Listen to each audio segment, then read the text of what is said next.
G'day everybody and welcome to Beyond the Bite number 7. Really special episode tonight, Mickey. We've got it on Crushcity. It's been, I suppose, a big passion project for us for the last 5 years. We've had it out selling for the last 2.5 and have been blown away by the captures on it, the results and the products we've ended up with. So we're really looking forward to delving into a bit more depth on how we created them, what they're made out of, hopefully give you a few tips on how to fish them a bit better and catch a few more fish on them. So in this episode, we'll be talking to Jeff, who is the mastermind who we've spent a lot of time with. We've been lucky enough to fish a few places around the world, but especially in Australia with Jeff to design the shapes to suit us and to catch our fish.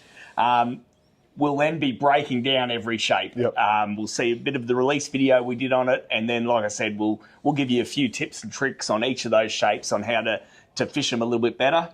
About halfway through the show, we're going to we've had our Rapala Trophy Hunters and Rookies comp running all year, which finished last Friday. So we'll announce the winners of that and show a few of their great captures throughout the year. And probably the most pleasing part of that for me is we've had so many entries into the rookies. So getting young kids out there fishing is what it's all about.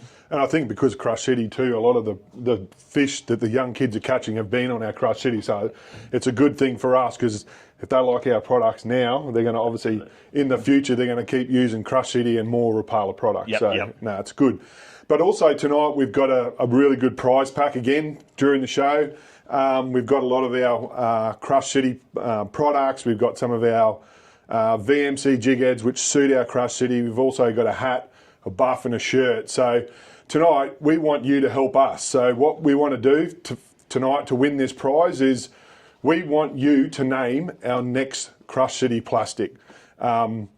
It might not be next year, 2027. If you choose the right name, one of our products may even be your name. So to win that prize pack, just put down in on Facebook or YouTube, write a name down, and at the end of the show, Jess will pick one of the winners, or me and Timmy, and we'll send that prize pack out to you. Are we asking them to do this because we're out of ideas? ChatGPT isn't working for us anymore? I don't know. That could be a possibility. But also, we've just released a freelader into shops. And as you would, if you follow social media, and especially the ABT tour, that freelader played a bit of a part in Tim and Steve's sort of captures. Obviously last year Timmy was lucky enough to fish with Jacob, and Jacob actually brought it out to Australia, and that's the reason why we actually bought that in, because it well suited Barra. Obviously going to suit many of our other species like bass and all that kind of stuff as well. So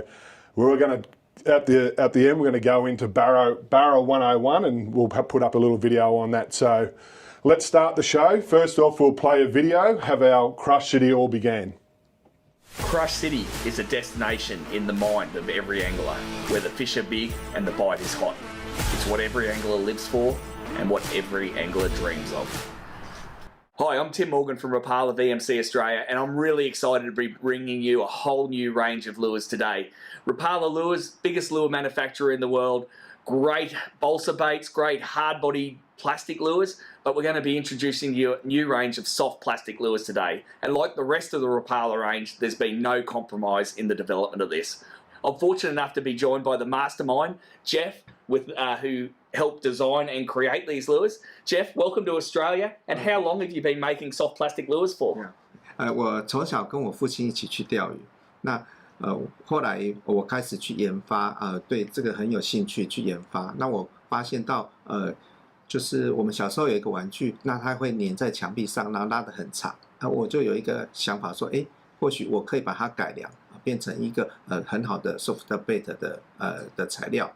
所以我在2001年的时候创业，那时候研发了全世界第一支的 TPE 的软饵。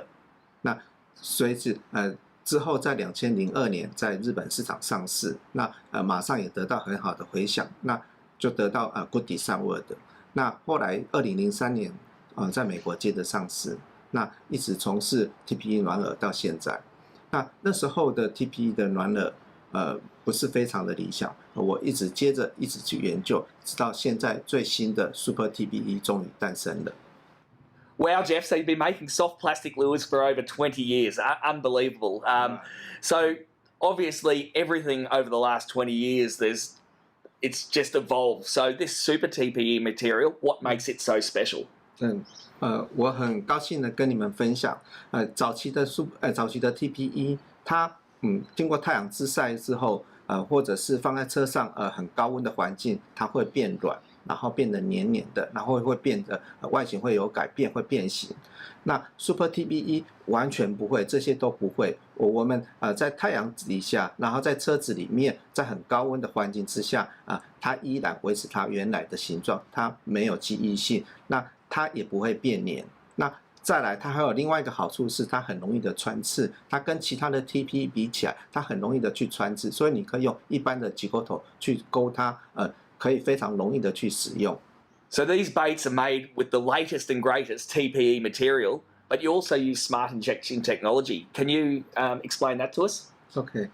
我们在 Super TPE 里面加了很多的鱼喜欢的氨基酸促进剂跟盐之类的东西，那这些东西会让射出产生困难，但是我们设计了一套闭回路的系统，这一套闭回路的系统可以侦测材料里面的湿度跟它在射出之后它的流动性跟它的压力。那如果说发现它已经有一些成型不足的问题的时候，它可以马上补足，马上反应，然后可以让每一 piece 的成品都可以达到最完美的情况。We can all be confident now that no matter what packet of plastics you open, they're going to be consistent and they're going to do the job they're designed for. As well as the smart injection technology, the baits are internally scented. Can you explain the advantages of having the scent internally on these lures? 我们把鱼喜欢的材料注射到原料那个 Super TPE 里面，那它会有一个好处，就是一般的卵虫，我们把它涂布在表面，它在水里面很容易就消失就不见了。但是我们注射在里面的时候，那它可以维持比较长的时间。那当鱼来 bite 它的时候，它会弹出来。那鱼接触到之后，它会更兴奋，然后咬得更紧。So that's what we want. We want to be able to open the packet of plastics, put it on the jig head, cast it out and catch fish. It's that easy. Yeah. Along with the internal scent, there's also salt. How does the salt affect the action of the lure? 盐加在材料里面其实是非常重要的。这个从 Heavy Hitter 我们在开发过程之中就可以了解。Heavy Hitter 刚开始用比较软、没有盐的时候，它的尾巴动作虽然摆动得很快，但是它身体的扭动是不足的，所以我们加重了它的盐的比例跟它的硬度。那它尾巴在摆动的时候，它就可以带动身体，让它有一些自转身体的一些自转，那产生更吸引鱼的效果。那在The Jack 的时候，我们测试比较软的材料，然后也加了一些盐。那我们把材料变软之后，那它可以让它身体产生扭动，那可以更吸引鱼，达到钓鱼更好的效果。So there's a lot of science that goes into these lures with the scent and the salt, and people are just going to catch fish on them. From my point of view, it's been an unbelievable project working with you for the past 2 years to perfect every one of these shapes. And it might have been up to 10 or 12 samples we've got of them, but by changing that salt a little bit, it gave those lures better roll, and everyone's got a purpose, and they suit that purpose perfectly. So thank you, Jeff. Thank you very much.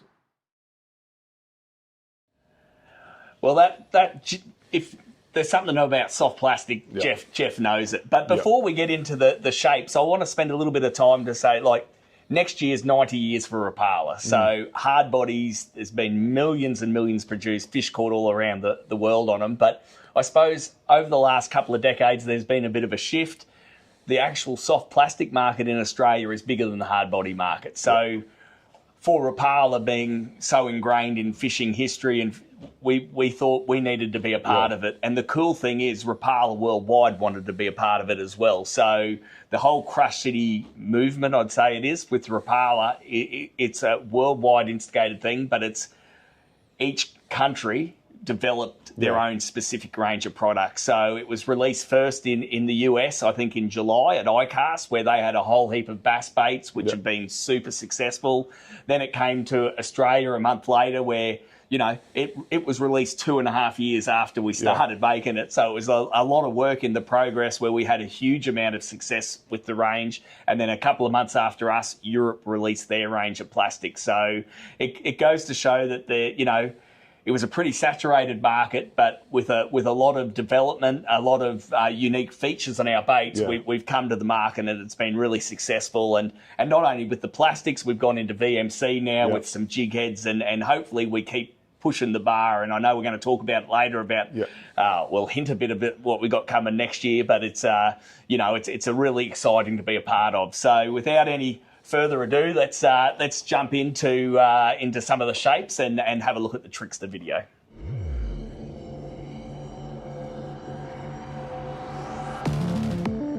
Something new and exciting that Rapala has been working on. I'd like to introduce you to Rapala Crushcity Trickster. Designed to perfectly mimic a fleeing or defensive crab, the Trickster features floating claws that sit up naturally on the bottom, giving it a natural defensive pose.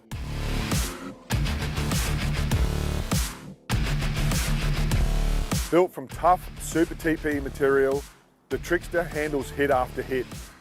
And to add even more to the appeal, the Trickster is infused with a 12-bite crab scent, which makes the fish hold on longer and also helps you set the hook.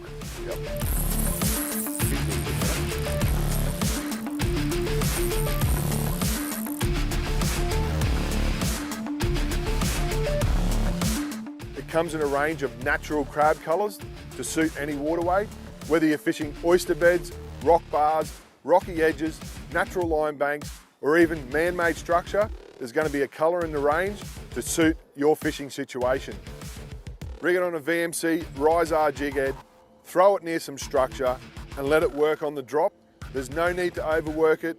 The Trickster, with all its lifelike action, does all the work for you.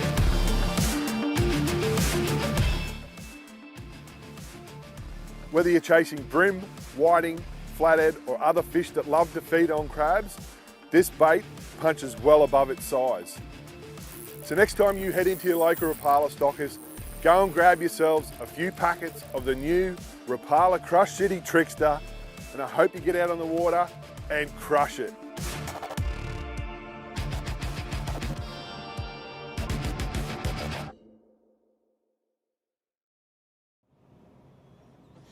Yeah, so pretty much we'll start off with that. We'll go pretty much size shape up, I think. So first of all, the Crushcity Trickster, 1.5 inch. We released it this year at AFTA. It was one of those lures that, especially for that brim market and obviously for guys up north, one of the things we wanted to do was actually have a crab like a crab pattern, because a lot of the fish eat crabs, all that kind of stuff. So when we first started doing the original project, we obviously, like with all Crushcity, we actually had a whole heap of we go through a lot of different prototypes to get what we want at the end. And obviously working with Jeff, the good thing was every time we get a prototype, we'll ask him, we want the legs to do certain things, or we want the action of the lure to do something. So the cool thing with that was, when we go to swimming actions of the lure, we wanted, I suppose, across the whole Crushcity range, it's not only just like one action. All the lures have that secondary action. So with the crab, for instance, what we wanted to do with the Trickster is not only have, its normal crab stance as it gets on the bottom. So what we really wanted to do was get that crab, when it did hit the bottom, if you see a natural crab, if it's in defensive mode, it's going to put its claws up in the air. So that was one of the key features we wanted to have initially with the lure. We did go through many prototypes. As I said, we had different size claws. We had, one claw sort of fairly natural, another one bent, but we kept going through a few different ones, and we ended up with having, two claws that, as I said, have that defensive pose. So the next thing we wanted, as I said, talking about that secondary action, if you're fishing natural structure or even man-made structure, casting the lure out, you wanted the crab to have basically like a natural swimming action. So what we went to Jeff was, we wanted to have the crab to actually have some kind of movement when the lure actually swam to the bottom. So if you go up really closely on the crab, you can actually see here on this 3D pattern, we asked Jeff to make the legs so they'd move. So what he'd done was he actually put these little return hooks on the bottom of the legs. So what that actually aided in doing, and it didn't matter with what size weight, as when I'll delve into that in a little bit shortly, how we raise a jig head to suit it. What that done on the fall, it made the actual legs sort of all of them swimming down on an action. And when we sort of got it right, when we first put in the tank, we were blown away how good it looked. So there's some of the things that we did with pretty much all the range, but with the crab especially, we wanted to have those two main characteristics in it. So we wanted to have that stance, but we also wanted to have that swimming action. And you could also, with different retrieves and all that kind of stuff, when I was testing the prototypes, not only was I getting them sitting on the bottom, I'd slow roll it off the bottom, and you'd find sometimes halfway up the fish would eat the lure halfway up, because it's obviously the fish had followed it up and it's got that natural sort of swimming action. It knew it was going to get to a certain point. Well, I've got to actually eat it. So every time I retrieve my lure back, I'd obviously do that slow roll back up and get some of those fish that way. Those legs are still going like that when 100%. You wind it back. The claws are still out the front. Actually, that's something too. When you see the swimming, if you've seen on the video, then the swimming action, as Timmy said, not only does it have the leg action, the claws actually sort of hover, like flick as well on the retrieve. So they're the sort of things where when we're going through designing Crushcity, they're the things we asked for. And Jeff, being so knowledgeable in how the plastic reacts and all that kind of stuff, he knows sort of what he can do to the lure. So and I think some of the key to that success is that he comes out once or twice a year. Yep. So he comes out fishing with us. He knows what we're looking for. Yep. You know, we'll show, okay, this is what they're eating. Like, we'll show him what the local crabs look like. This is the action we want.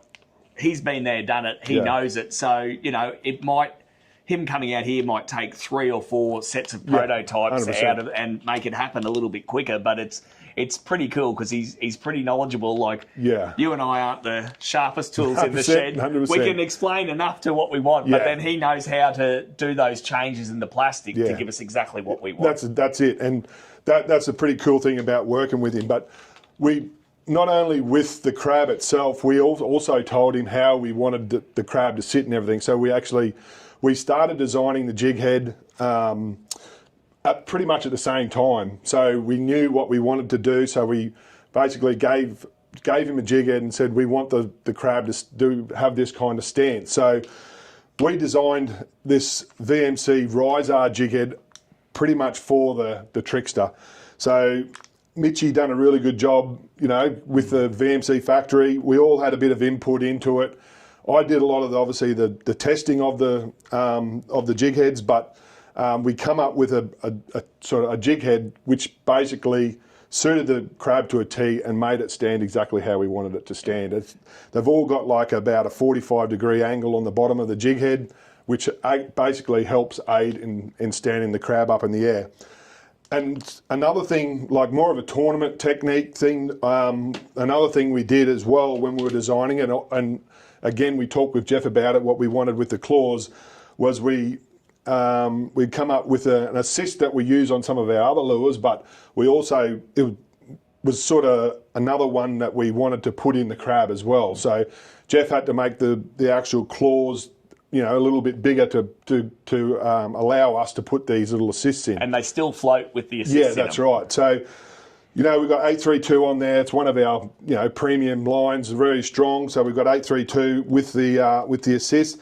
Very easily to do. It's a matter of like a duo lock clip that clips through the eyelet of the jig head. You feed it on, put it in the claws. I've got a little bit of a technique which, you know, you can go and see some of our videos where I actually feed a little bit of the assist through the crab before I put in the claws. All that does is it keeps it really nice and tight on the crabs. You push very hard for this because you hated tying those assist hooks, and you hated me scabbing them off you. Oh yeah, I did.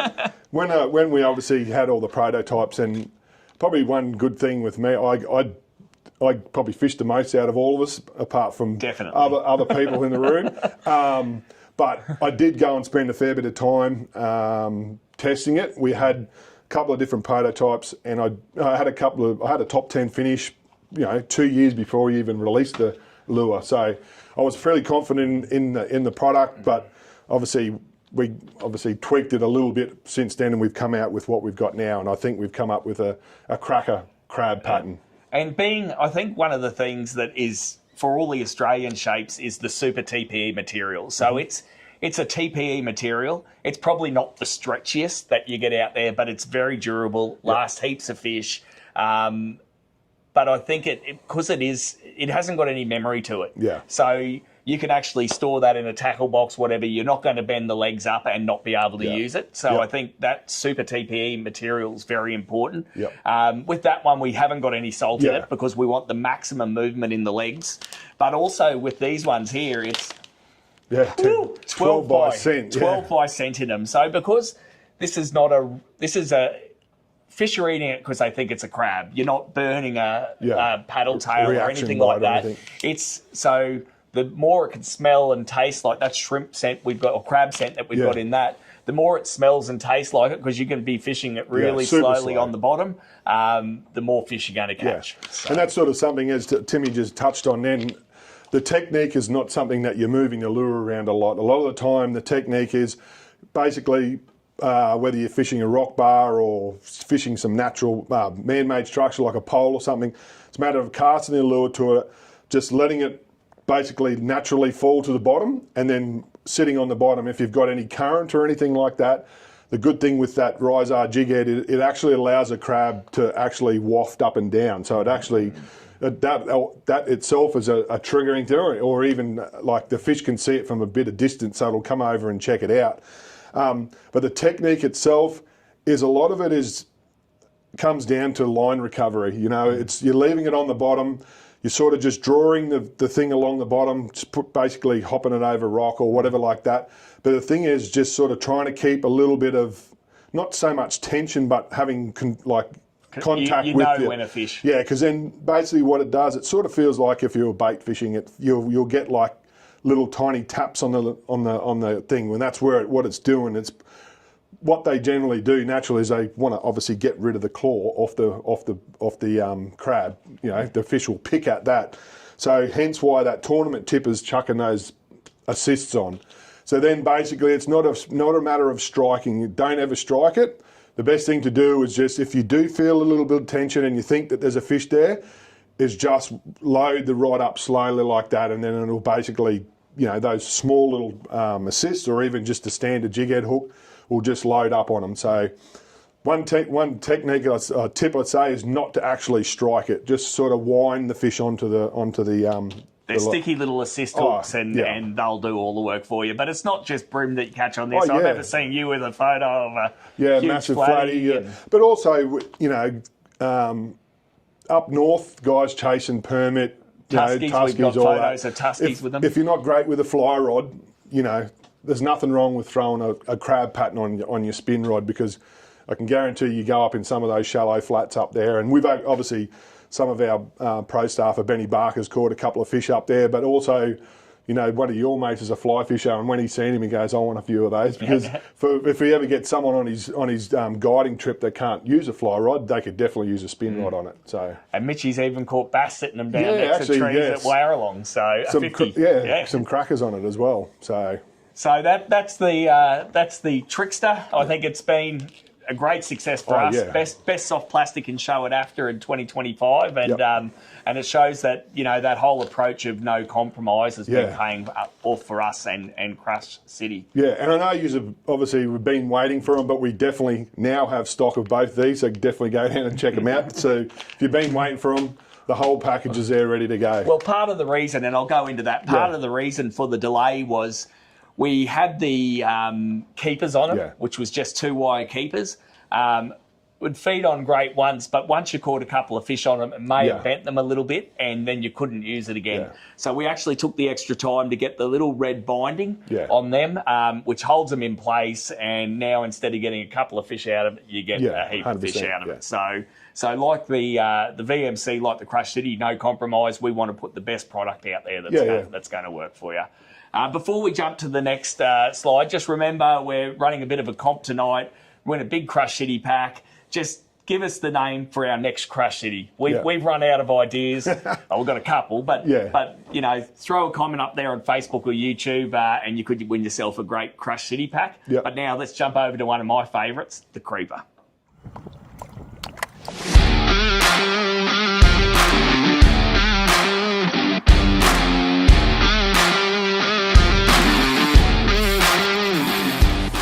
Hi, I'm Tim Morgan from Rapala VMC Australia, and today I'm going to introduce you to one of the newest members of the Rapala family, the Crushcity Creeper. Undoubtedly one of the most popular soft plastics on the market is a single tail grub, and the Creeper has taken the grub to the next level.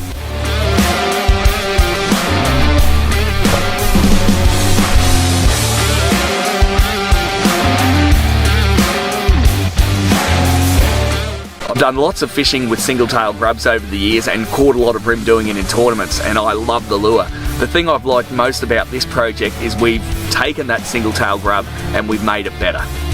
The Creeper has been designed to stand out from the crowd. The lure comes with a single tail and it gives it awesome action on the drop, slowly winding even with the lightest of jig heads, but we've added some appendages on the bottom of the lure which gives it extra action and makes it more realistic. It's going to be suitable for any predatory fish you target in salt or freshwater.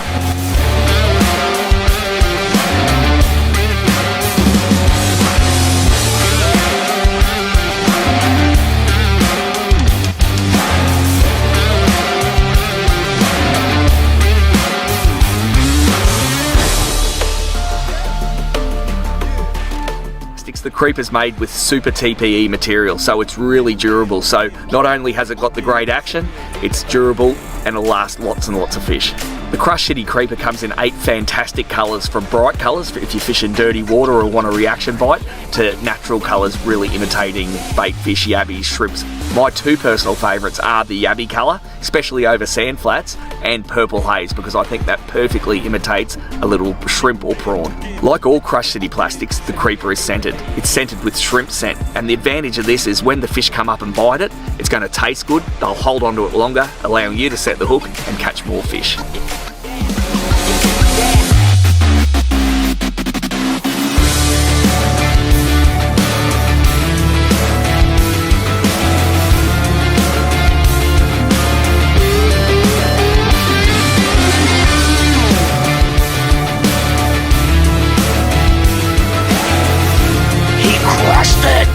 Personally, I like to fish the Creeper on a jig head, anywhere from a 20th of an ounce all the way down to about a 1/6 of an ounce, depending on how deep the water is, how fast the current's flowing. I like to fish it on a size 2, 1 or 1/0 hook, depending on what species you're targeting. Well, that's an introduction to the Crushcity Creeper. I think we've taken the best, most known brim soft plastic in Australia, the single tail, we've improved it, and this fella crushed it.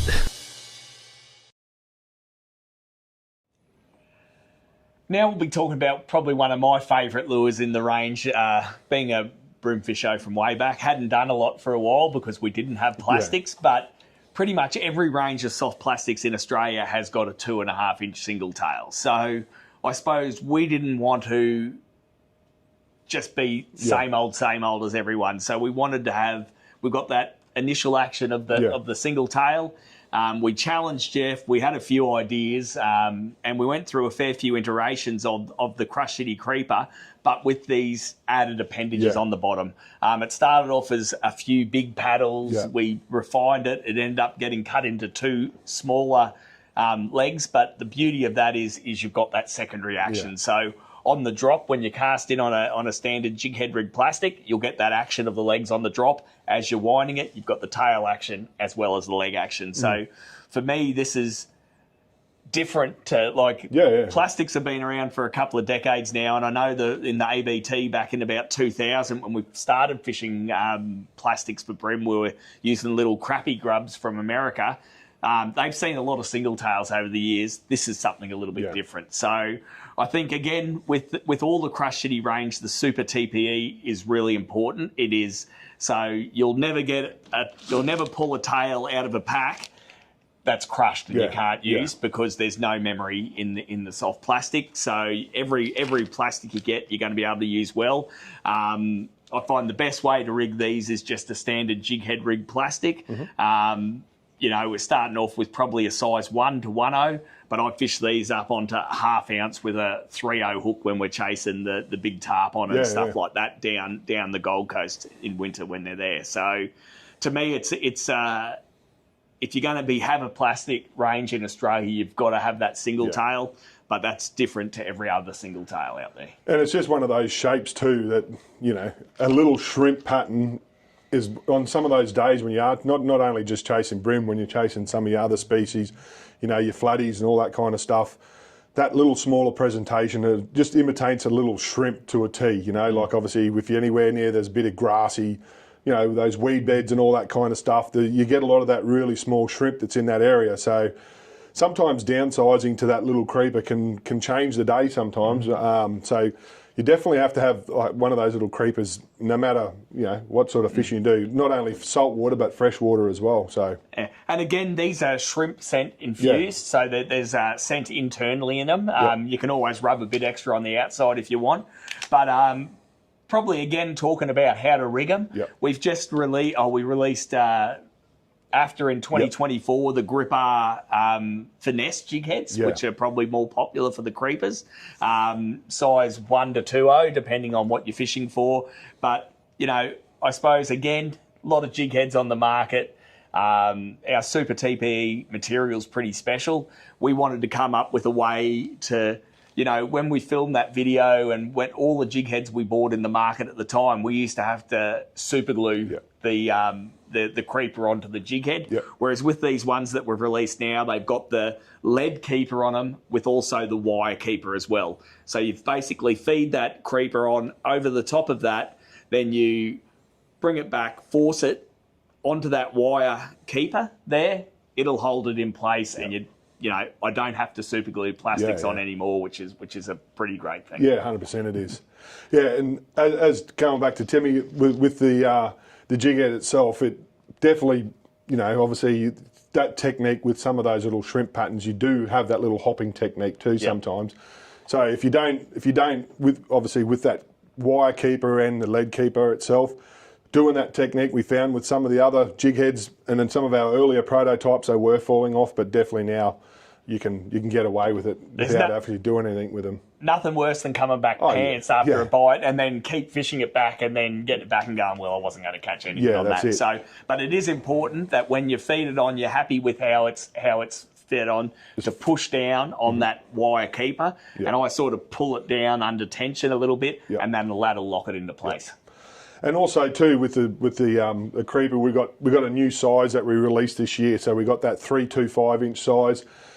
Basically, as you know, when you up here where we are in Queensland, as you sort of get into the sort of like that February time, we get a lot of rain. We get a lot bigger our prawn run. So that next size up suits some of the fish that, you know, obviously chase prawns in that area. Like up here, we've got the threadfin salmon, obviously your big flatties, all that kind of stuff. So basically, it's just a bigger prawn shrimp profile. So we've actually released a couple of new colours in that 325 as well. So that's something to have a look at as well. So upsizing it, as I said, sometimes they love eating a small shrimp, but we've got that bigger one now. So if you are seeing a little bit bigger prawns in the system or some of that bigger shrimp in some of those weed bed areas, definitely try that bigger one. So.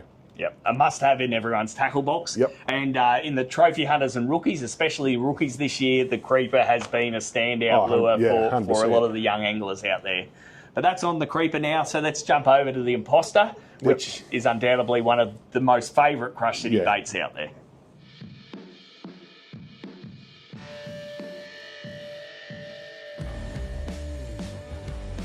Like the other imposters, the 2.5 inch is made from Super TPE material. Super TPE material is really special. It's super soft and supple, which gives it that really lifelike action, but it's also really durable, so it'll last fish after fish. In the testing phase, when I got the second lot of samples of it, I came down here, the jumping pin in winter, I caught over 30 fish on the one bait and I went through 3 jig heads, so it's not going to let you down. So not only does the imposter look like a little school shrimp, it tastes like one too. So it's shrimp scent infused, which means when the fish comes and bites it, it'll hold onto it longer, allowing you a bit more time to set that hook.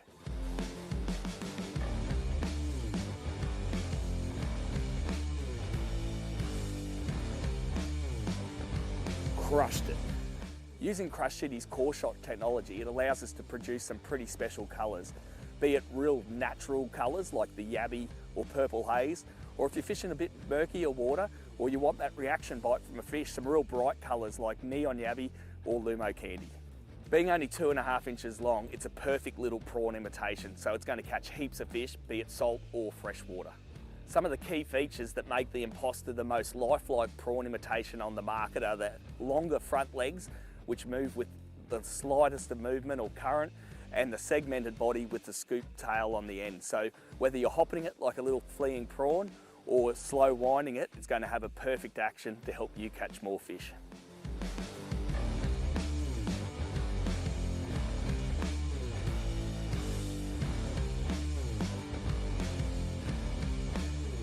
It pairs perfectly with the Grip R jig heads with size 1 or a 1.0 hook, and there's a weight and a range that's going to suit any fishing situation. So do yourself a favour, go out and get a 2.5 inch pack of Imposters and go out there and crush it.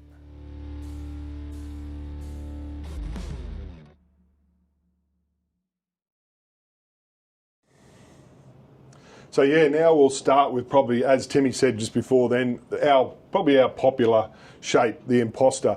When we released the first year, that 3-inch one, we definitely got the most amount of attention on our standard after anyway, and obviously not only did we like it, and when we first released it, not only did the public like it, but also the shops. So all the people coming and buying Crushcity products, when they first seen the Imposter, they were pretty blown away at what we'd come up with. So some of the cool things of what we've done with the Imposter, again, going back to as I sort of stated in the early thing, was, you know, every fish out there eats a prawn. So, you know, we had to have that prawn shape, and there are a lot of prawns out there in the market, but obviously a lot of them are pre-rigged, but this one is obviously one that you obviously put a jig head in, you could put a worm hook in it, you can fish it many different ways.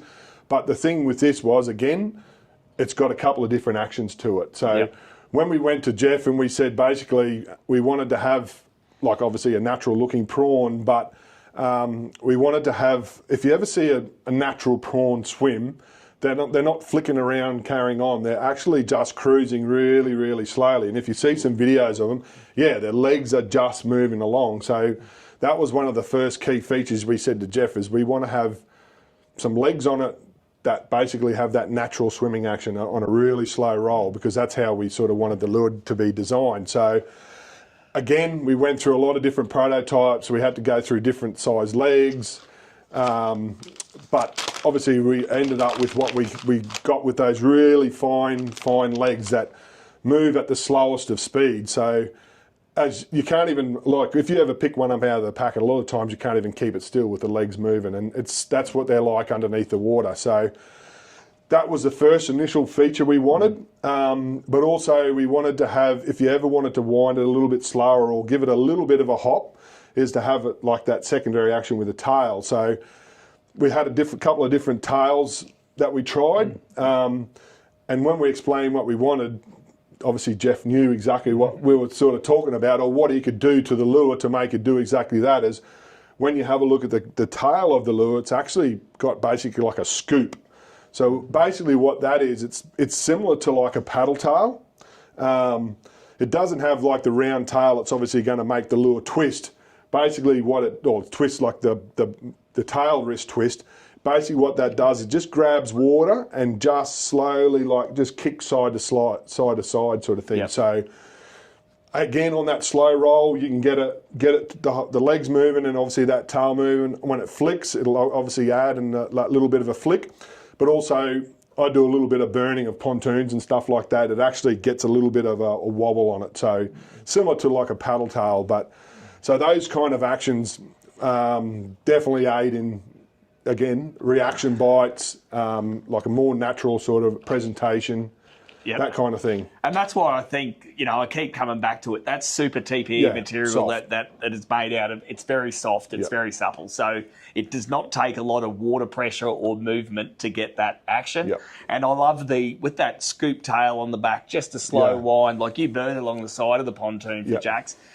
As that tide's slowing down and that they retreat under that pontoon a little bit more, I like fishing on a little bit lighter jig head. Let the current take it under there and just give it little slow twitches out and they come out and whack it. But just to go to show the success of it, we've had 3 years of releasing Crushcity and we've actually released 4 sizes over those 3 years. So the first year we released the 3-inch, which the Yabby colour, which we did a couple of cool videos on and stuff like that, which is probably the #1 seller for us. I'd say it was the original, it was the OG of the range. The second year we released a 4.5-inch, so you get 3 of them in a pack. They've been awesome for so many species, but probably for me, most surprisingly, a lot of guys snapper fishing have been catching a heap of fish on those, and the number of long-tailed tuna caught by guys snapper fishing has been unbelievable as well. And as you call it, the Rodney rod holder lure. It's one of those ones. A lot of the guys that catch the really big snapper, they pretty much put that on a jig head, let it get down basically mid-water, stick it in the rod holder, and the movement of the boat. And as going back to what we said with that soft Super TPE material, it just sits there and wafts away like a really natural prawn. So that's obviously a pretty cool thing in the way of that as well. And then once we'd released these two, we have had so many people saying, I want a smaller one, I want a bigger one. So guess what? We released a smaller and bigger one. So the little 2.5-inch one has been a great estuary, brim, freshwater, basically everything lure. Like the creeper, everything eats a little shrimp. So that's accounted for so many species. And then we released the 6-inch. Big dog. So, all reef species, barra in the impoundments, big flathead. I know you've caught a heap of threadies and dewies and stuff on them. So pretty much every fish that swims pretty much eats a prawn, and we've got a size that'll cover everyone. And just going back quickly on the colours too, we forgot to probably mention in the creeper as well. But another thing was the first year when we went through the colour ranges of all the Crushcity stuff, we asked Jeff, is it possible, and especially this Yabby colour, we asked him, is it possible to actually make a Yabby? So we showed him some actual natural Yabbies and all that kind of stuff, and we asked if was it possible to do a core shot. And when he said yes, we were stoked. And when he sent us some of the first initial samples of them, we were just like, how good's that? And obviously that's probably why especially that Yabby colour's been #1, because that's the first thing that everyone, when they first seen it the first year, is how natural and how close that looks like to a Yabby. Well, we went and did that Yabby puppet, but you put them in a sieve next to each other, and I could tell the difference, but you had a lot of trouble. But yes, that was another, we haven't actually really touched on the colour stuff, but that was one of the things when we initially went into the colour ranges of all the Crushcity stuff, was talking with Jeff and asking, is it possible to do certain different things? And that was probably one of the coolest things when we come, especially to those shrimp style baits. And I think another cool thing with Crushcity too is we haven't gone to 20 colours. We all fish. We've got a pro staff network that fishes. We've got 8 colours in each range. Fair enough. In the next year or two, we'll probably look at maybe, because all the colours sell, discontinue a couple of slower moving colours, bring in a couple of colours that have gone better in some ranges than others, and get out there and update the ranges. But it's pretty exciting. We know what we got coming next year. We know what we're working on for the year after, and it's exciting to see where this is going to go. 100%. And that, going back to that with the actual imposter, the way I like to fish them, a lot of times, a lot of people, as we said, a lot of people like to flick a prawn lure. When we designed this, I think it was a bit more around the natural sort of prawn sort of approach. Going, say, chasing threadfin salmon or even barra, especially when you get to some of those bigger lures, a lot of the time that really finesse actual action is what triggers, those fish, they can pick up vibration so quickly with, their lateral lines that a natural sort of prawn in the water, and that's what they naturally feed on. So basically doing that really natural retrieve, that really slow retrieve, is how I get a lot of those big threadfin bites, barra bites, even on, say, some of the brim and stuff like that. If you're fishing down deep, I do that slow roll off the bottom, and you get a lot of brim that will eat it on that sort of retrieve. Well, even just on the barra tour just gone, like I'm no barra expert, but I threw the 6-inch imposter for a bit. I had a barra follow up probably 50 foot all the way back to the boat. It's getting closer, and I thought I'm just going to twitch it to make it eat. That barrel. Yeah. Nate actually said, "You idiot." Yeah. So as soon as I twitched it a little bit, it took off, sort of thing. So it's just that slow wind. That's what they wanted, and that's what they liked. So I think that's one thing. Getting off topic a bit, forward-facing sonar showing that jerk baiting. We always used to jerk really hard, and that now when people on forward-facing or perspective mode are fishing real slowly, and if you twitch it at all, it spooks them. So that is a finesse lure, but aimed at targeting bigger fish. 100%. So some people, I get a few comments from some people about what size hook and all that kind of stuff you're using it. Obviously, we've got a VMC jig head in the range to suit a lot of them, but a lot of the time you sort of only really want it to come out of that first, just after you've got the main part of the body, you sort of only really want it coming out here. Because it's so soft, sometimes it'll tag up if you are doing that hopping technique, but I suggest to sort of not do such an aggressive retrieve with it. We didn't really design it too much for that. It was more of a finesse style bait. So if you are fishing for stuff and you want to keep near the bottom, just fish a little bit heavier jig head and just slow your retrieve down. I'll definitely guarantee you'll catch a few more fish just doing that really subtle retrieve. Yep. And one popular way of fishing, which you would have covered last episode with Dang, was a weedless weighted. Yeah, 100%. So fishing them weedless, skipping them into mangroves and rolling them out, really popular for jacks and barra. Yeah, 100%. So no, well that's the imposter. We're excited about that. It's a great lure. It's accounted for a heap of fish. But now let's jump over and do a recap with Mitchie of the 2025 Trophy Hunters and Rookies competitions. So the Rapala Trophy Hunters and the Rapala Rookies has come to an end. So let's have a look at the stats from the two comps. For Trophy Hunters, the most popular fish categories were brim, Australian bass, and flathead. And the total amount of trophy-sized fish for 2025 was 138. Now moving on to Rapala Trophy Hunter Angler of the Year. We had a tie this year with Waldo and Hudson Hussey, both with 7 badges to their names. Here are their entries. Congratulations to you both, an amazing effort.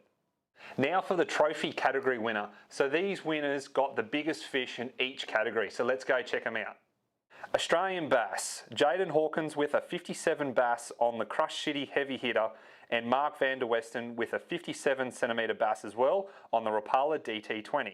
Next, Australian salmon, Thomas Guest with an 83 centimetre salmon on a Rapala long cast shallow. Barramundi, Ben Barker with a 121 centimetre barra on the Crushcity 7-inch jerk. Brim, Adam Walsh with a 47 brim on a Crushcity 2.75-inch suspect. Flathead was Reese Harper with a 95 flathead on the Crushcity 4-inch heavy hitter. Kingfish was Damon Sheriff with a 123 centimetre kingfish on the Rapala longcast. Mangrove Jack, Harry Schofield with a 54 centimetre jack on the Crushcity 2.75-inch suspect. Mulloway, which was Mike Nelson with a 115 centimetre mulloway on the Crushcity 3.75 suspect. Spanish mackerel, Dwayne McCarthy with a 132 centimetre mackerel on the Rapala X-Rap Deep, and Hudson Hussey with a 132 centimetre mackerel on the Rapala X-Rap Magnum 40. Snapper, Matt McCaddy with a 97 centimetre snapper on the Crushcity 4.5-inch imposter. Taylor, Hudson Hussey with a 90 centimetre Taylor on the X-Rap Longcast. Trevally, also Hudson Hussey with a 101 centimetre Trevally on the Rapala Shadow Wrap Shad. Trout was Damon Sheriff with a 70 centimetre trout on the Rapala Countdown Elite. Tuna was Waldo Hussey with a 122 centimetre tuna on the Rapala X-Rap Longcast. And lastly, Yellow Belly with Willis Purvis with a 64 centimetre Yellow Belly on the Crushcity 2.5-inch creeper. Congratulations to all the category winners and everyone that submitted a trophy fish in the app this year. Good luck for 2026. Now for the Rapala Rookies app. The most common fish this year were flathead, brim and classic catch, and the total amount of fish for the 2025 was 584. Now moving on to Rapala Rookie of the Year. It was a close competition to the end, but Thomas Weeks took out the title for 2025. He scored 15 out of 18 badges. Here are some of his entries. Congratulations to Thomas, what an amazing achievement. We also had a draw for 20 Crushcity prize packs for the rookies. Each badge gave you an entry, and here are some of the winners. Congratulations to everyone. If you see yourself here, expect a prize pack very soon. Thanks to everyone who submitted their catches in the Rapala Trophy Hunters app and the Rapala Rookies app. We hope to see you crush it in 2026. Thanks, Mitchie, for that, and congratulations to all the rookies and trophy hunters. Some absolutely awesome fish caught in 2025. But don't worry, 2026, we're going to be back bigger and better than ever. We're actually adding 3 new species to the list. We're adding a Saratoga at 70 centimetres, queenfish at 90 centimetres, and threadfin salmon at 1 metre. So 3 new species. So correct me if I'm wrong, but I think that takes us up to 20 species for you to go and target. Yep. We've also adjusted a few of the sizes, so thready, queenie, and Saratoga. We've actually adjusted a few of the sizes, so we brought yellow belly back. There was still about half a dozen entries last year, from 55 to 50 centimetres, tailor to 50 centimetres, redfin perch to 40 centimetres. Trevally, we've gone from 1 metre down to 80 centimetres because I think that gives so many more anglers around Australia access to a trophy-sized trevally. And we've gone from just a Spanish mackerel at 110 to any mackerel at 1 metre. So hopefully gets a few more people out there and get a few more badges happening. Yeah, no, that's it. Now, I don't know if we should really talk about this. Do you want to get sacked or not? Because we're sort of in the middle of the show, maybe we might give a little bit of a tease of something that is new coming next year. Well, if anyone follows Mick Horn on social media, they've already been getting the tease because you've been putting some cracker fish up over the last few weeks that have all been caught on the new Crushcity lure that we're coming out with. And the name may not be used from this one for this lure because, should I give it away? You can give away the name, but you're not giving away what it looks like. It's called the Infiltrator. So, strap yourself in for next year because I'm pretty excited about this one. I think with all the Crushcity plastics we've released so far, that there's single tails in the market, there's paddle tails, there's other prawns in the market, there's other ones sort of similar to this, but I think we've done something pretty unique. Yeah, 100%.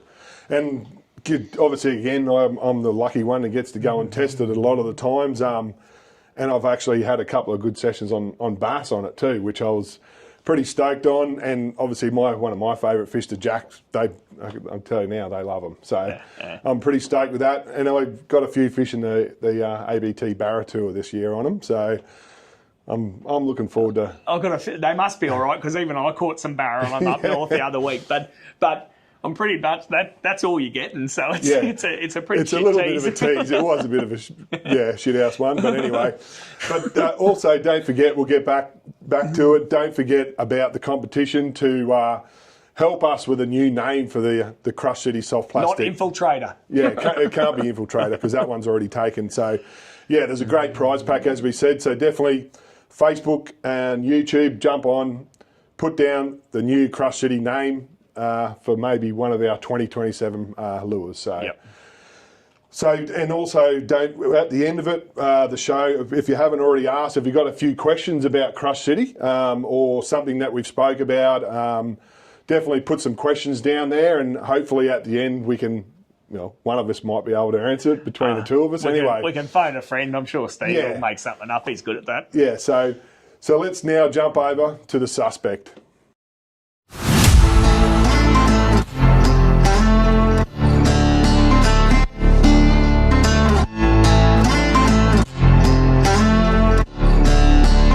I'd like to introduce you to the new Rapala Crushcity Customs, the Suspect.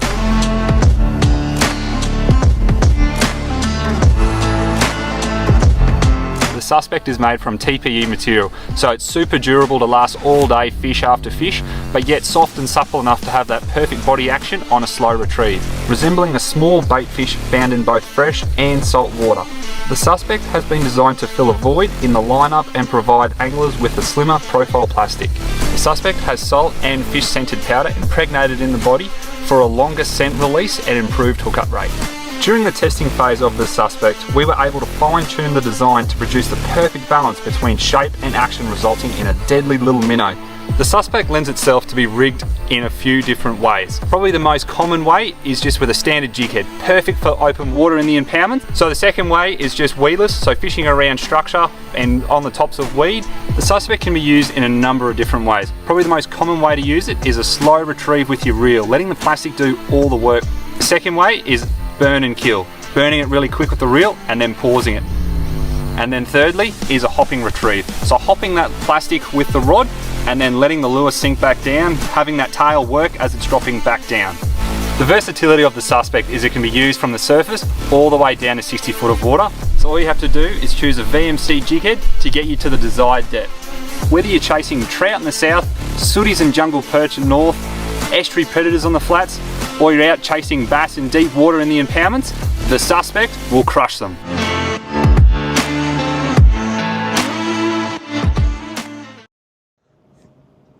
So yeah, now our next shape, the Suspect. So the 275 inch was one of our first year releases, and it was one of those ones that we sort of based a little bit more around that freshwater market for the Australian bass. You know, it's got that great little profile, like a little gudgeon or something like that, but it's also really well suited in the saltwater. So, well, I think a funny side story is that just after we released these, we gave away a few sample packs at the Brim Comp. Yeah. And Steve's non-boater used the one from the Brim Comp. I gave him a few extra ones throughout the comp, but on Brim. And we'd never really... No, to be honest. to be honest, we never really thought about him for targeting Brim, but that's probably one of the more popular Brim plastics out there now. Yeah, 100%. And you would have seen...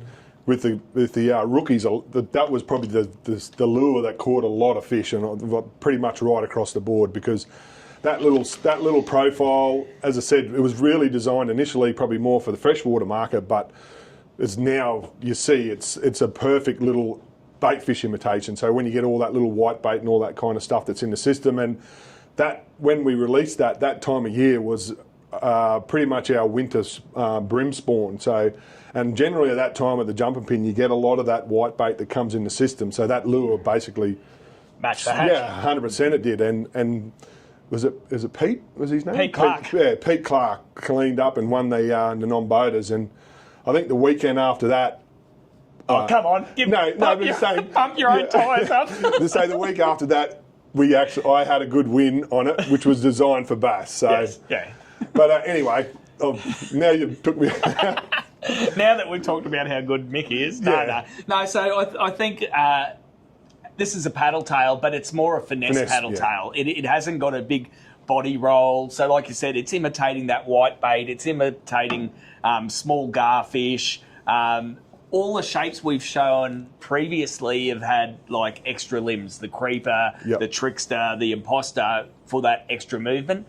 This hasn't got that extra limbs for movement, so this has actually got salt in it as well, so as well as the scent. And going away from the crab and the shrimp scent, we've actually got bait fish scent in these. So we try and match the scent to the bait that it's being. So 100%. So it's got that bait fish scent in it. So when a fish grabs onto it, you know, not only does it look like a little garfish, it actually tastes like one as well. 100%. So we released the 275 the first year, then 2 years later, jump to this year, we've got the 375 as well. So this has been a really, really popular bait all through the estuary systems. Big bass as well, but I know the Flathead guys at the Flathead Classic, the Neon Pearl one of these especially accounted for a lot of fish, but it's fast becoming one of my favourite lures to throw when we're chasing smaller threadies and dewies around the jumping pin and stuff like 100%. that. And that's again what Timmy said, like that, more that finessey bait. So has a really tight little tail action to it. So again, the retrieve on this is, especially on the bass, it's more just your constant retrieve for your bass. We have got a couple of jig heads which we designed for the suspect as well in our first finesse range in the VMC Grip R range. Our 3/8 and half ounce, they actually have a head design pretty much for the suspect. So if you're into your bass fishing and you definitely want to fish that deep water bite, It's a half ounce, yeah, we've got a half ounce and a 3/8 ounce that we've got that suit the suspect. But when it comes to saltwater stuff, you can do that same kind of technique, that slow roll technique, or for your flatties, just that little tiny hop. And going, as we probably keep going, been talking about it a lot, but the softness of this material, you'll see, especially with the suspect, even though it's only got a really finessey tail, when you just give it that hop up off the bottom, it's actually got a really good swimming action. It's pretty much instantaneous once it starts to drop. It's got that nice little shimmy on the drop. So it's got a really good movement on your uplift, but also it has that swimming action on the fall. So going back to the bass, if you are rolling it through those schools of bass, and generally what you find when you're rolling through the school of bass, it'll generally end up above the bass. As soon as you you don't really have to undo your bar arm. You can do it on a tight line. It'll fall back down through the school and it'll actually swim back down through the school, and you actually get a lot of bites doing that as well. So that was one of the other key things that when we developed it originally, we asked Jeff, we wanted to have that action on the fall as well. So having that thinner tail with that little tiny paddle on it pretty much aided in actually getting that lure to swim the way it does on the drop. And when you're out fishing, this goes to any of these plastics, keep your eyes out. If you see a lot of prawns flicking about and throw it on an imposter or a little creeper. If you see schools of hardy heads, you might go to a heavy hitter. If you see schools of whitebait or little garfish, go to a suspect. You hear people talk about it all the time, matching the hatch. Keep your eyes open when you're fishing, because if you're throwing a prawn but there's heaps of bait fish around, the fish might be they're definitely honed in. And it's exactly what you said. Through that wintertime stuff, you'll generally find something like our jerk or the little suspect will outfish a lot of the other plastics. So do exactly what Timmy said. If you do, but any style of fishing, take a look at what bait's in the area at that time and what they're doing. And also just their action. If they've got like a really, quite a aggressive little reaction, do exactly the same thing. You can have that same kind of retrieve. So, no, very, very good. So now we'll probably head over to, I know what is probably your pet favourite of the. I know you love all it. Like they're like our children, but I think you've got a favourite child, and I think it was one of the ones that was the hardest to develop. But let's jump over to the heavy hitter and have a chat about that. I'd like to welcome you to Rapala's Crushcity 3-inch heavy hitter. At 3 inches long, the new size extension has been designed to mimic that small bait fish found in nearly all Australian waterways. Being made from Super TPE material, the 3-inch heavy hitter has excellent durability and will last fish after fish.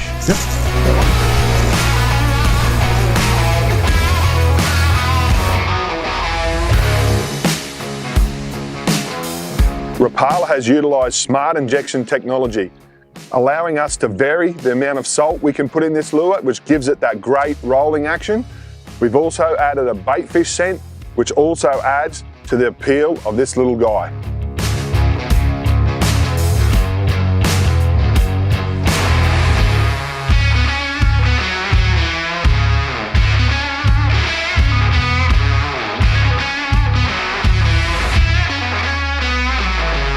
The 3-inch heavy hitter is perfectly suited to your standard jig head or on a weedless hook, fishing those snaggy areas. From your natural bait fish colours right through to your high contrasting colours, there's a colour in the range to suit your fishing situation.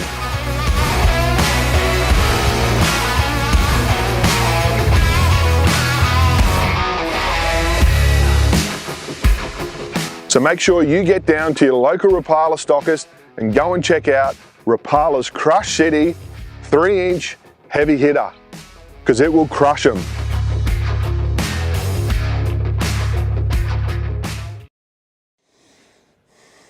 Yeah, so now we'll delve into the heavy hitter, and as Timmy said, it was definitely the one that I reckon Tim was pulling his hair out more than, because I was pretty pedantic at what I wanted, sort of thing, in the way of the actions and all that kind of stuff. But it was the one that pretty much took the longest initially, I think, was the heavy hitter, that 4-inch heavy hitter.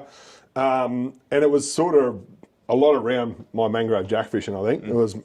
I sort of wanted a lure that you could use at slow speed, but also at high speed. So that was probably one of the things with the tail wrist and the actual tail itself, the amount of salt we had in it. I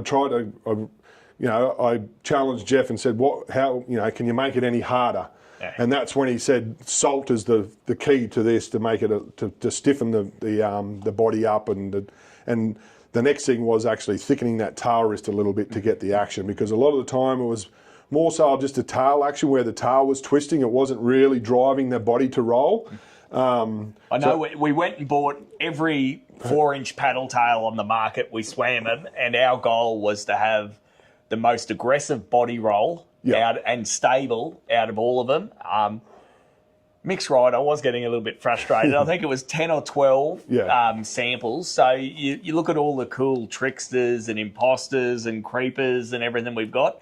This was by far the hardest to get right, where looking at it, it looks like it'd be the simplest to get right. But really proud. Like, our whole mantra for this whole Crushcity project was no compromise.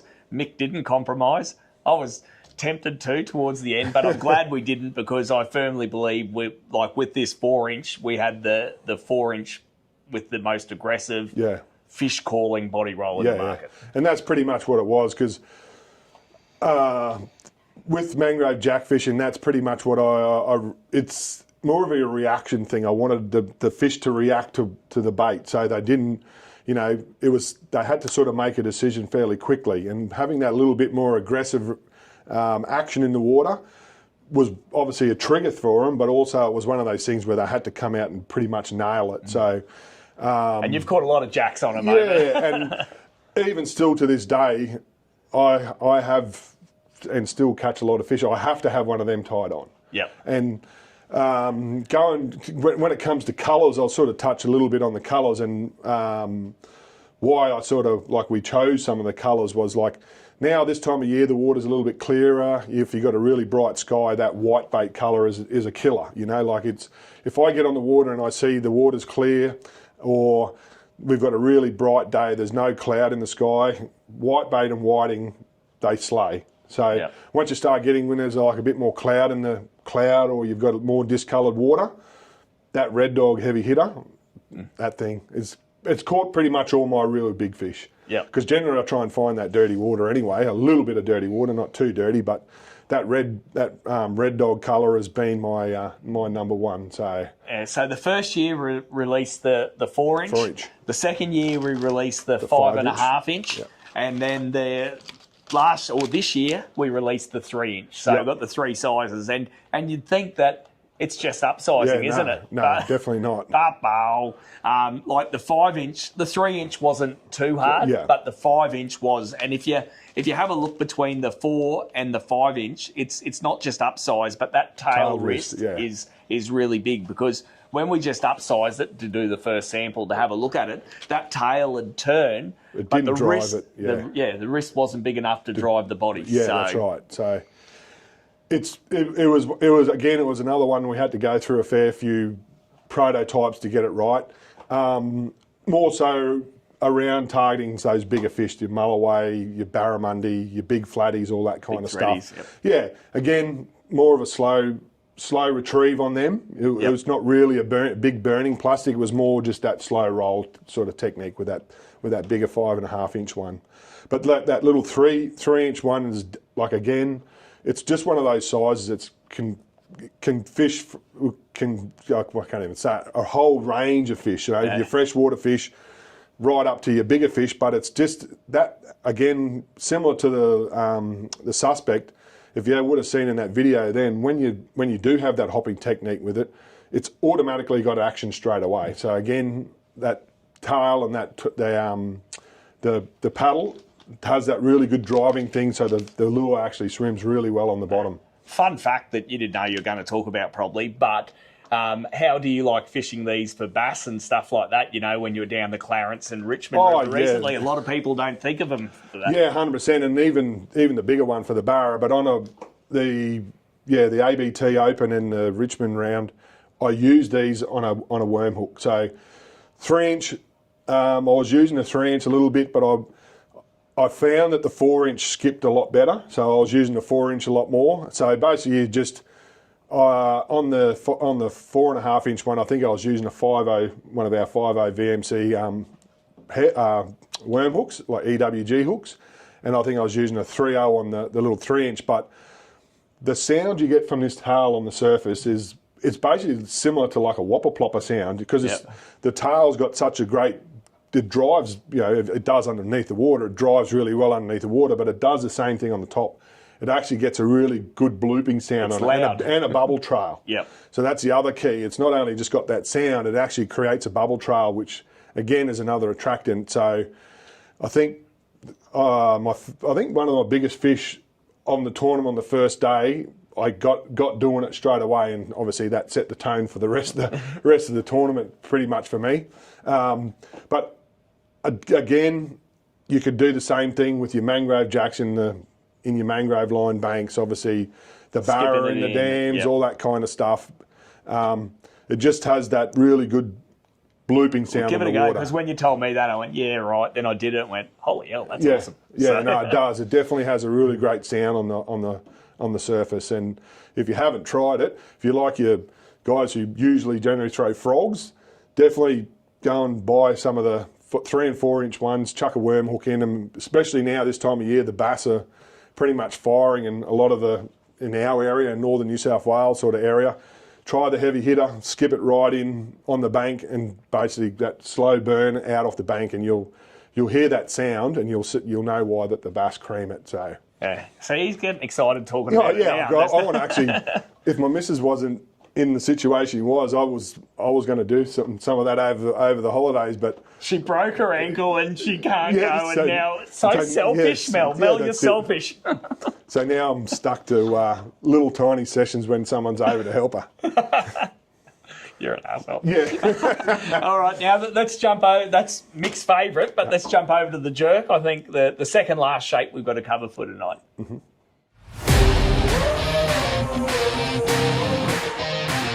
Mick Horn, Rapala, Australia, and I know you're familiar with Crushcity's 3.75-inch the jerk. Well, now he has two bigger brothers, the 5-inch and the 7-inch. So these two new sizes open up the possibilities to a wider range of fish, from your mega flathead in the shallows to your pelagic and demersal fish offshore. These two new sizes are gonna crush it.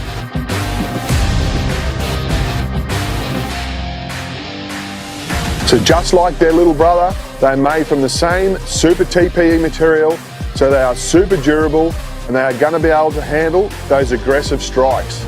They are also salt and baitfish scent infused, which also adds to the appeal.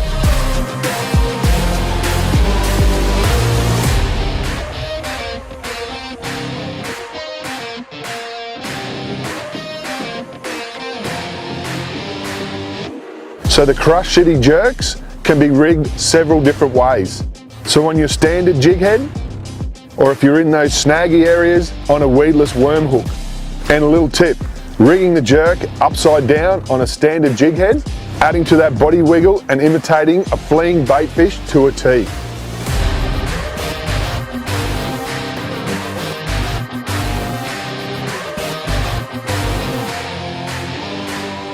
It doesn't matter where you're fishing or what you're fishing for, there's a colour in the range that's going to suit your fishing situation. So if you want to get out there and chase those mega flathead in the shallows, or head outside and go and chase those demersal or pelagic species, make sure you get down to your local Rapala stockist and go and check out Rapala's Crushcity 5 and 7-inch the jerk, because they're going to crush it. Crushed it. Cool. So now we'll delve into our last Crushcity shape, is the jerk. So To be honest, as Tim said before, the heavy hit is probably my favourite lure.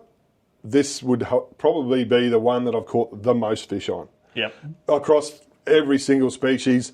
I just love throwing a jerkbait. You know, it's one of those lures that imitate, especially like garfish, you know, all those whitebait, all that kind of stuff. But it is just one of those profiles that seem to suit my style of fishing. I'm pretty much like a reaction style fisherman. So that's pretty much why I like the jerk. And you can fish it so many different ways as well. So our first initial year launch was the 375-inch jerk, and has been by far my number one tournament brim lure. Like I probably use that more than anything a lot of the time.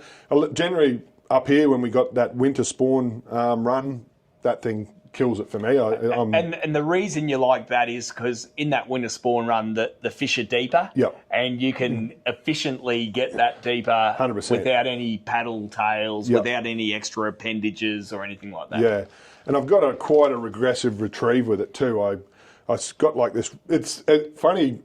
The retrieve I do is similar to what guys are using now, strolling, but mine's a real aggressive retrieve. But basically, I probably didn't realise at the time, it was probably doing that technique where it was rocking the bait down the bottom. Mick invented strolling. No. But the way, when I look back at it now, that retrieve is pretty much what you're doing strolling. But I think maybe that might have been right, was working. I'm not going to do one of those things where I say I invented strolling. Come on. I did it for you. But anyway, it's across the board, no matter what fish species I target, I've always got a jerk tight on. You like, even with like our flatty fishing, me and Mel done really well on the Flatty Classic a few years ago on the the neon pearl colour. That's her favourite colour. She loves when she's chasing flatties. It's one of our sort of go-tos. Again, going back to what I said, like smaller profile, you know, always just seems to get that bite. So there's a lot of jerks out there. I think, again, and I keep saying it on every shape, but we're pretty blessed to have that Super TPE material. Like some of the slow-mo videos and stuff we've done on it has been pretty unreal. But there are so many cool things with these jerks. I'm going to let you explain about it because you introduced me to it. I loved it with our little 1/35 ounce heads on this little jerk. You can fish it like a surface lure almost. Yeah, 100%. And me and Mel were going down and doing a fair bit of fishing, for bass fishing down in northern New South Wales, and I was obviously that same technique what I was going before about a lot of the fish you need to really get in underneath the tree. So I actually rigged it up on a worm hook initially, but it wasn't really keeling it good enough. And that's pretty much the reason why we designed that our VMC 1/35 head. I was actually rigging it about 3 mil back inside the head, so I was actually putting we might have some previous videos on it, but basically I was feeding it about 3 mil back in and then pushing the head inside. So basically what that did, I could skip the lure in, twitch the lure underneath the water, but it was enough weight in it which would allow the material to actually make the lure float back to the surface. So basically it's a subsurface jerkbait it turned into. So you'd basically twitch it down underneath the water and it'd slowly float and come back to the surface. And skip really well. Oh yeah, 100%. And a lot of the time the bass, brim, I told you, we had some really good bass sessions. I think you and Riley went down that Blackwatch area and got jacks, brim. Yeah, it was awesome. Yeah. And anything near the surface is good fun. Is good fun to fish. But then, like, there's so many other things with them. Another thing you taught me about it, and I think you saw it with the pink lure in the video, how it was swimming like that. When you're chasing tuna and stuff, how do you like to rig them? Yeah, so with this type of material, and they do have a belly slot in them, because you rig it if you rig a normal jig head, the way it's supposed to be with the harder material at the top, basically that spines the material. So basically the lure will just react like a normal jerkbait.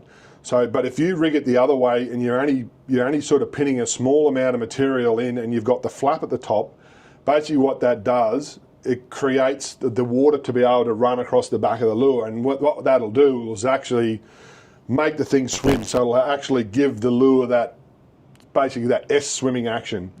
So when you're burning it for say like in the video for long-tail tuna or something like that, ringing it upside down gives the lure much better action. So if you're out there and you're chasing any of those pelagic sort of fish, or if you say you're going to burn along a pontoon, all that kind of stuff, next time you're out there, just rig it the opposite way, and you'll see what I mean by the action. It's unbelievable. Yeah.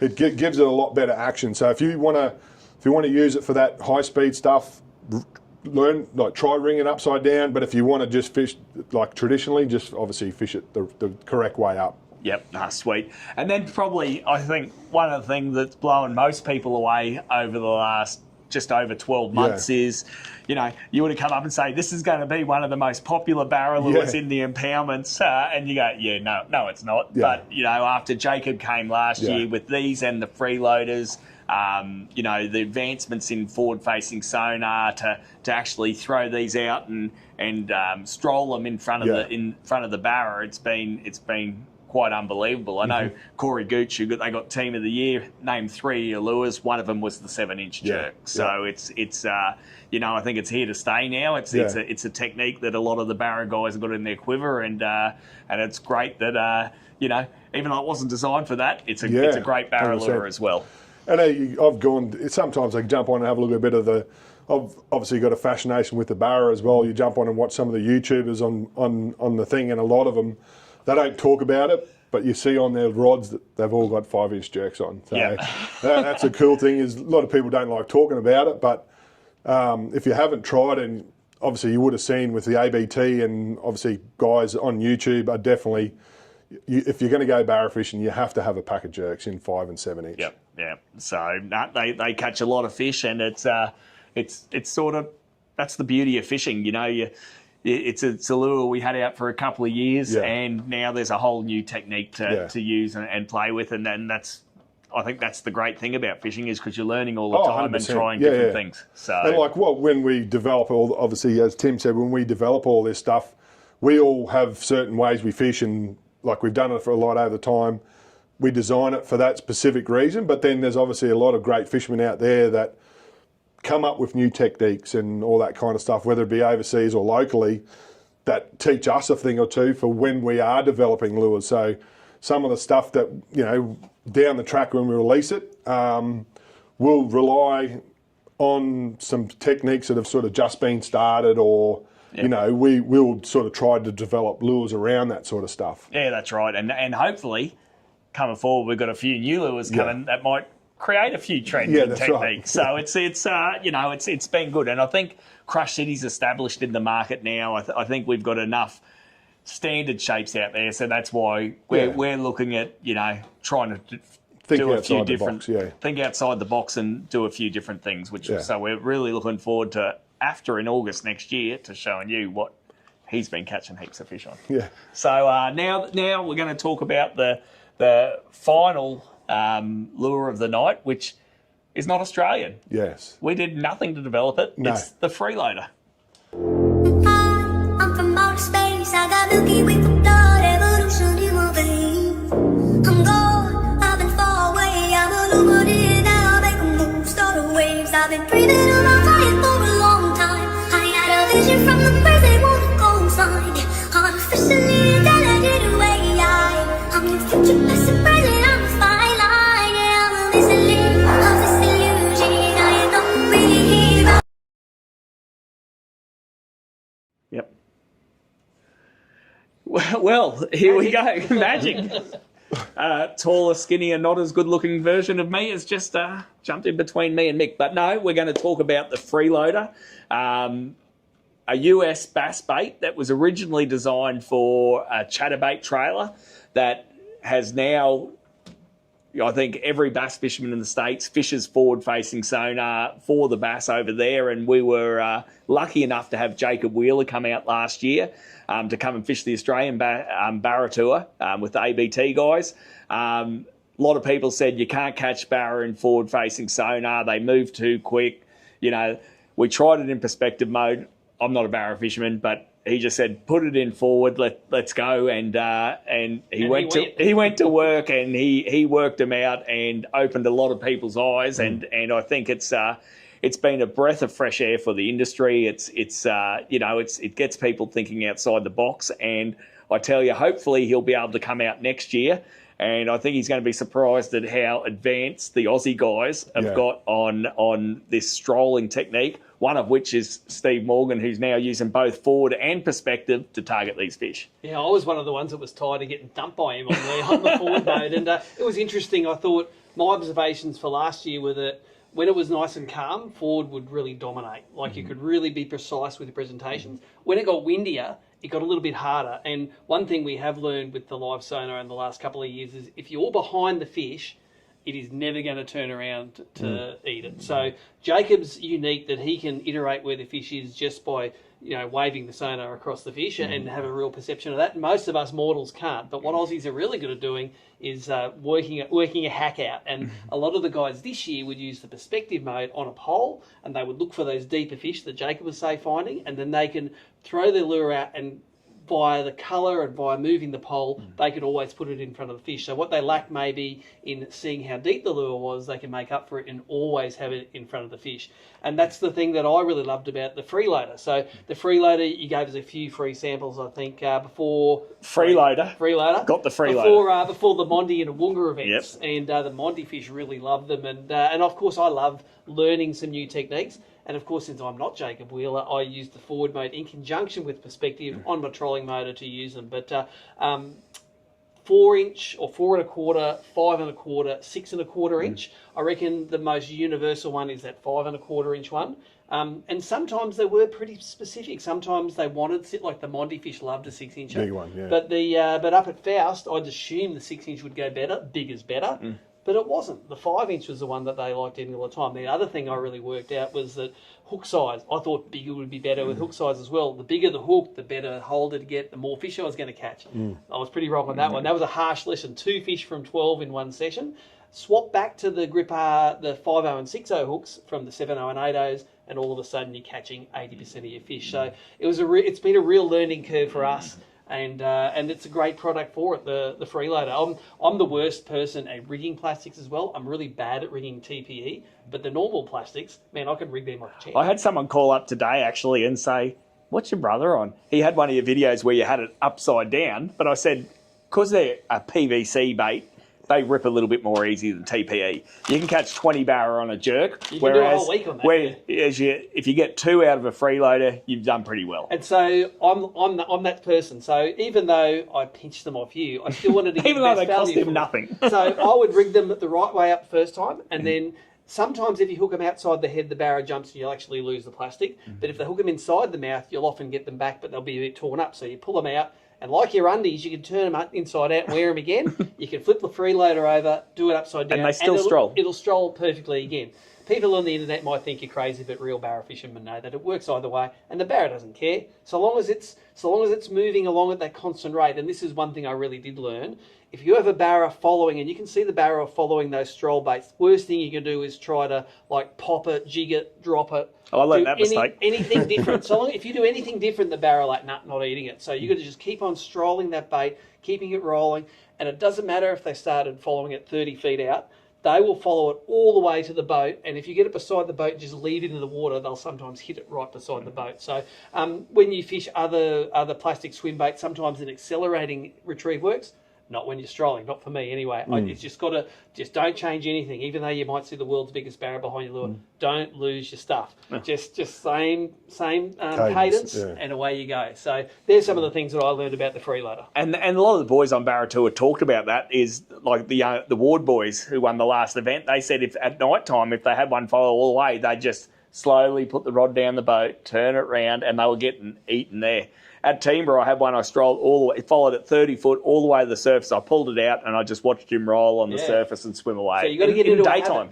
As soon as you get it beside the boat, if you know there's one even near following it, just leave it in the water. I had one that was 2 or 3 seconds where I just left it there, and then there was a big boil and it took you. And there's nothing as cool as a big barra grabbing it beside, there's sort of the dirty your pants moment. I actually had one in the Mondi round where it actually did exactly that. I poured it, pretty much stopped it on the surface, and there's nothing more crazy than just watching a mouth this big just just eat it off the I surface. think that was a great reward for the guy that invented strolling. Yes, 100%. 100%. I did it before Jacob came here.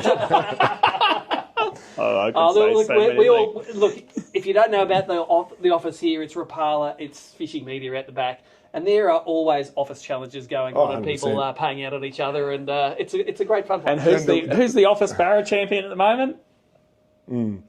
But the worst thing is, 2 Morgans, no matter what the stats are, they'll work something out, so they've won it. I didn't do second year university stats for nothing. It's for winning fishing comps in the office. 100%. That's how it works. So so freeloaders, they're in stores now. Yep. Plenty of content I've made. People really enjoy the fact that they can see how I'm working the lure, but also the live sonar embed instead. And because you can then see, like, I can be sitting and saying, "Oh, it's great. There's one fall on it," but who knows? But when you're seeing the sonar thing, you can follow along with it. In fact, the Kinchin live stream, I think we caught all of our fish on those freeloaders, and people love the fact we just turned on a light at night. Another thing I learned in the barra tour, it doesn't matter if there's a light on and you're a light, the light's shining in the water, they still bite. Yeah. We had it with Jacob last year. It didn't worry him having a light on at night time. As a matter of fact, you can see what you're doing better. So, Yeah. We're still got a lot to learn about what the limits of these fish are. Yeah, but I think it'll be good to have him come out next year. He's been here and done it once now. He goes, I wanted to bring this out. I want to bring that out. So I'm sure he'll stroll, and that's so 2024. Yeah, let's let him throw a claptail around Kinchin in the middle of the day and see how we go. But now we'll jump over to any questions that people have had through the show, which Jess is going to bring over to us now.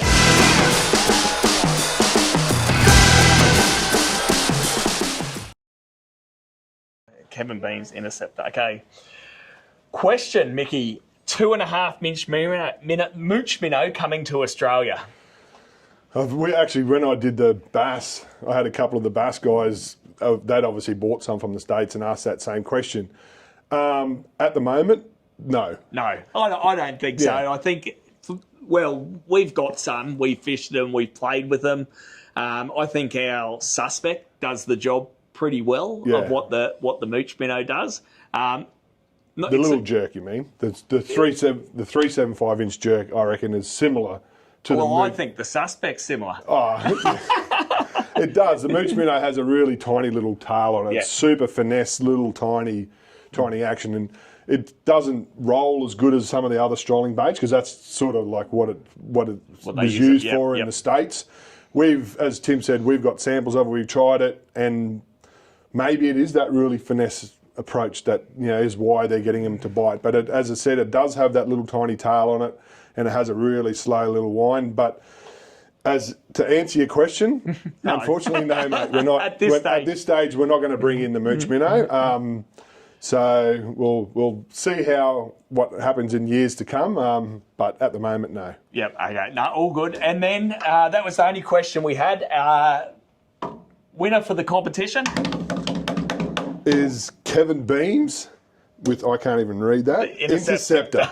So, mate, in 2027, it may be one of our new Crushcity baits. If it does, we'll throw you a few packs, mate, of that new Interceptor. So it goes to show you don't need to be able to pronounce words more than 4 syllables to create Crushcity plastics. Right. So, no, very good. Thanks, everyone, for watching. Thanks for supporting us this year. Really looking forward to coming back bigger and better for next year. Yep. But before we go to the end credits, we're actually going to play Steve's video on Strolling 101, which has got some awesome live sonar footage on hooking some big barra. Yep. So see you next year. G'day, Steve Morgan from Fishing Media and ABT at the end of a very long 2025 Xeric Barra series, and we've just finished the Barra tour on Peter Faust, Kinchin and Toowoomba dams, and I spent a lot of time on this tour refining my hover strolling or my Barra strolling techniques. Did a fair bit of it earlier in the year and was quite successful, but I sort of didn't really know a lot of the nuances of it. So the aim of this video is to tell you what I find out about it so that maybe you can get the right gear, the right tackle, the right techniques to try it when you go barramundi fishing. First, this technique does rely on live sonar, on forward-facing sonar, either mounted on a pole or mounted on your trolling motor. Now, I'm a trolling motor person, but let's talk about all the ways that people do it. A lot of the successful teams, in fact, most of the successful teams that I know have the their live sonar, and it doesn't matter what brand, Garmin, Humminbird, Lowrance, mounted on a pole and in perspective mode. Now, perspective mode shows me around 150 degrees angle, down about 20 degrees. So if I'm running at 90 feet out, which is my preferred distance for strolling, I can see nearly 20 foot down from the surface of the water. Importantly, I can see the lure hit the water, so that when I see the barra swimming along, I know that I'm landing in front of the barra, not behind it. Rule 1 of strolling is a barra virtually never turns around to come and eat a bait. Other guys use forward view only to stroll, and when you're looking in forward, you can get the depth perfect, but you've got to get the orientation to the barra right. So you need to look and iterate which way that barra is going, so that you lead cast that fish and end up on its head. But the way my setup's evolved and the way I like doing it is a combination of both mounted on the trolling motor. I have a Garmin in perspective mode here, set so that I can see the lure hit the water, set at 90 feet out. And I'll have it in combination with a Humminbird Mega Live 2 in forward mode, also set at 90 feet out. Now, if I was fishing with a jerkbait, or I was fishing lots of barra that were in close, I would actually dial that back to about 60 feet, which is what I recommend that a lot of people start at when they're live sonar fishing for barra. But while I'm strolling, I just want to see where the fish are, and I can actually move myself across, point myself across to where those fish are. I can use that perspective mode to make sure I'm lead casting that fish, and then I switch over and I start looking at the forward view to make sure they'll end up on its head. Now, first rule was always cast in front of the barra. Second rule is don't let it go underneath the fish. Very rarely will the fish go down to eat a bait. You want to keep it above its head. When people talk about the hover strolling or the strolling, there's a distinct action, and what it does is it makes this lure rotate side to side. So as I'm winding it, it's actually going to get this side to side action, and when you get a lovely laminate colour plastic like that, it really has a flash that attracts the fish. I get it down to the depth I want, and this is the simple action. It's a slow roll, and it's actually quite a gentle walk the dog retrieve, just like you're walking a surface lure, but doing it gently. Really violent jerks don't really like it. And when you see a barra start following your lure, this is rule number 3, don't change what you're doing at all. If I was mullet fishing, I might accelerate that lure to try and get the fish to react. But when I'm strolling, I find that just that same technique, let it come all the way to the boat, and they will follow it all the way to the boat. If you just keep that same technique where the lure's not jumping up and down in the water column, it's just rolling side to side, they will sometimes eat it here and sometimes eat it on the very first jig of the rod tip. Let's talk a little bit about baits. I've found size of bait was important on the tour. I had the first night at Faust, it was all about the 6-inch freeloader. Night 2, they wouldn't really touch it. They all wanted the 5-inch freeloader, and sometimes you'll find the fish rollers in both of those bigger sizes actually work really well. But I find that there's probably a misconception that I've been through in the tour here was that I thought bigger might have been better for hooks, and I started with some 7.0s and 8.0s and 9.0s. I actually ended up losing a few fish on those big hooks, and I ended up going back to smaller hooks. So the way I remember it is 5-inch freeloader, 5.0 hook, and that can be either a 1/4 ounce for shallow fish or a 1/2 ounce for deep fish. 6-inch freeloader, a 6.0 hook, and that is in the same, the 1/4 or the 1/2 ounce, and I find those are a pretty good combination to getting the hook in the mouth and getting it to stay there. This starts as a 2-foot long Schneider 55-pound, or a Wilson 60-pound fluorocarbon, or the 70-pound Samaki tight knot leader with a 3 that we used. This one's ended up down at 6 inches long because I've retied it after getting that lure swallowed all the time. So that one's ready for a retie. It's an FG knot to some 35-pound braid on this Daiwa 4000 size TD Black MQ, and they make the right rods for it. Venom Target 1 strolling rod, or a spin rod. This is a 6'8" spin, 10 to 30 pound line rating, and 10 to 40 grams, so you can cast up to an ounce plastic and jig head on this. I find that short length is great because a lot of the time I don't want to throw that lure up and let it bomb down in the water. That often will spook the fish, and you'll see them spook on the live sonar as that happens. I like a lot of time to throw underhand and to ease that lure in the water. So if I'm throwing it underhand, stop that lure like that, I can just slip it into the water and it doesn't spook the fish. And also when I'm working it, I can actually stroll the lure either with the rod tip down or the rod tip up. I don't think it matters. It's whatever suits your personal preference. And that's about it. I normally have one rod rigged up with that 5-inch, one with a 6-inch, and away we go looking for fish. In terms of areas, we were in Kinchin today. We just started at the boat ramp. We're drifting with the southeaster to the other end of the lake, and we're seeing fish all the way across. Some of those fish 5 foot deep, some of those fish 20 foot deep. I've got some of them recorded here. I'm going to mix in some more footage from the Barra tour, but enjoy some of this Barra strolling and give it a try next time you're out playing with your live sonar. So this gives you a picture of what the barramundi look like on perspective mode. There's a fish there about 60 to 70 feet out straight in front of my trolling motor. I throw the lure past it and I make sure you can see that lure is in front of the fish. I've gone too far in front of him just there, so I'm winding it in and I'll throw again out, knowing that he's moving from right to left to get that lure in front of his nose. You see the lure jump in front of his nose here and that fish reacts. Does a loop around it for a start, then follows it and eats it. Yep, yeah. Spooked and he turned around and ate it. And that's straight ahead, that's 100%. Now, a lot of people message me and say, how do I get my hummingbird so clean? Try this pellet. It's called Doppler, and it makes the lure and the fish really pop out.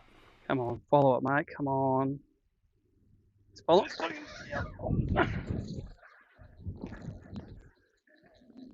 it. You could just tell he was keen on it, eh? Now you can see a cast landing here just past the fish. I don't like landing on their heads. The further away you can lead them, the better, but watch that slow finesse retrieve get this fish to react. Oh, he's following it as well. Got him.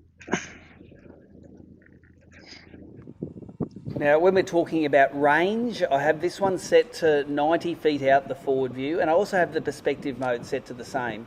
And I have it set to about 30 feet deep. You can see the thermocline at about 30, and I've got it to 35 feet deep. This lure drops down to the barra, and it's unusual that they bite it straight away. Coming.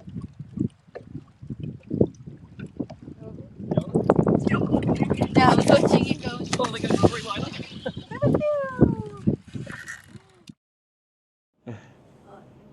Well, excellent. Thanks, Steve, for showing me how I didn't catch some of the barra up on tour the last couple of weeks. But, you know, let's crack a coldie, Mickey, one of the Rapala Crushcity Pale Ale. Have a great Christmas, mate. May your rod bend often. Yep. And we'll catch you next year. Cheers.